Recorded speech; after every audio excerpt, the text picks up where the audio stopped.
திருச்செந்தூர் கோவிந்தம்மாள் ஆதித்தனார் மகளிர் கல்லூரியில் 2026-2027 கல்வியாண்டிற்கான மாணவர் சேர்க்கை நடைபெறுகிறது. அரசு நிகழ்ச்சிகளில் வந்தே மாதரம் பாடல் முதலில் பாடப்படுவது தொடர்பான சர்ச்சையை தொடர்ந்து மத்திய உள்துறை அமைச்சகத்தின் சுற்றறிக்கையை எதிர்த்து வழக்கு தொடர சென்னை உயர்நீதிமன்றம் தற்பொழுது உத்தரவு ஒன்றை பிறப்பித்திருக்கிறது. கூடுதல் விவரங்களோடு இணைகிறார் எமது செய்தியாளர் சுரேஷ். சுரேஷ், வணக்கம். இந்த உத்தரவின் சாராம்சம் என்ன? பிரிவா பதிவு பண்ணுங்க. வணக்கம். அதாவது தமிழகத்துல புதிய முதலமைச்சராக விஜய் மற்றும் அவருடைய அமைச்சரவை பதவியேற்பு நிகழ்ச்சி போன மே 10ஆம் தேதி நடைபெற்றது. அந்த நிகழ்ச்சியில முதல்ல வந்தே மாதரமும் அதற்கு பிறகு தேசிய கீதமும் பாடப்பட்டு மூன்றாவதாக தமிழ்தாய் வாழ்த்து இசைக்கப்பட்டது.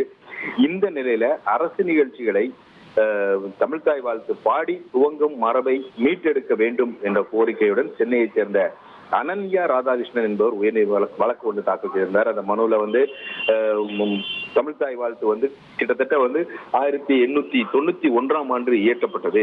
இந்த பாடல் பாடிதான் தமிழ்நாட்டில் அரசு நிகழ்ச்சிகள் துவங்கப்படுது. முடிவிடும் போது தேசிய கீதம் பாடி நிறைவு செய்யப்படுது. இந்த நடைமுறை தான் பல ஆண்டுகளாக பின்பற்றப்பட்டு வருகிறது. இந்த நடைமுறையை நீர்த்து போக செய்யக்கூடிய வகையில அரசு நிகழ்ச்சியில இப்ப வந்தே மாதரமும் அதன் பிறகு இப்ப தேசிய கீதமும் பாடப்பட்ட பிறகுதான் தமிழ்தாய் பாட்டு பாடப்படுவதாக அந்த மனுவில் அவர் குற்றம் சாட்டியிருக்கிறாரு. இந்த அரசு நிகழ்ச்சியில வந்தே மாதரம் பாடி துவங்க வேண்டும் என்று மத்திய உள்துறை அமைச்சகம் போன ஜனவரி 28ஆம் தேதி ஒரு சுற்றறிக்கை பிறப்பித்திருக்கு. அந்த சுற்றறிக்கையில கூட மாநில பாடலை பாடுவதற்கு எந்த ஒரு தடையும் விதிக்கவில்லை. அப்படி இருக்க சூழல்ல தமிழ்தாய் வாழ்த்து பாடுவதுங்கிறது வெறும் சடங்கு மட்டும் இல்ல, அது தமிழர்களுடைய உணர்வு, கலாச்சாரம் மற்றும் அடையாளமாக இருக்குது.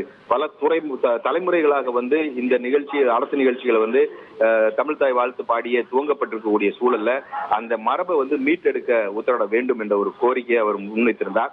இந்த வழக்கை விசாரித்த தலைமை நீதிபதி சுஷ்ருத் அரவிந்த் தர்மாதிகாரி மற்றும் நீதிபதி அருள்முருகன் அடங்கிய அமர்வு என்ன சொல்றாங்கன்னா, மத்திய அரசுடைய சுற்றறிக்கை தமிழகத்துக்கு மட்டும் இல்ல எல்லா மாநிலத்துக்கும் பொருந்தும். அப்படி இருக்கக்கூடிய சூழல்ல அந்த சுற்றறிக்கையை எதிர்த்து வழக்கு தொடராம இந்த மனுவில் கோரி இருக்கக்கூடிய அந்த நிவாரணத்தின் அடிப்படையில எப்படி உத்தரவு பிறப்பிக்க முடியும்ன்ற ஒரு கேள்வியை எழுப்பினாங்க. இதையடுத்து இந்த மனுதாரர் இந்த மனுவை திரும்ப பெற்றுக்கொண்டு மத்திய அரசுடைய சுற்றறிக்கையை எதிர்த்து வழக்கு தொடர அனுமதி வழங்க வேண்டும் என்ற ஒரு கோரிக்கையை முன்வைத்தார். அதை ஏற்றுக்கொண்ட நீதிபதிகள் இந்த மனுவை திரும்ப பெறவும் சுற்றறிக்கையை எதிர்த்து வழக்கு தொடரவும் அனுமதி அளித்து உத்தரவிட்டிருக்கிறார்கள். நன்றி சுரேஷ், உங்கள் விரிவான தகவல்களுக்கு. திருச்செந்தூர் கோவிந்தம்மாள் ஆதித்தனார் மகளிர் கல்லூரியில் 2026-2027 கல்வியாண்டிற்கான மாணவர் சேர்க்கை நடைபெறுகிறது.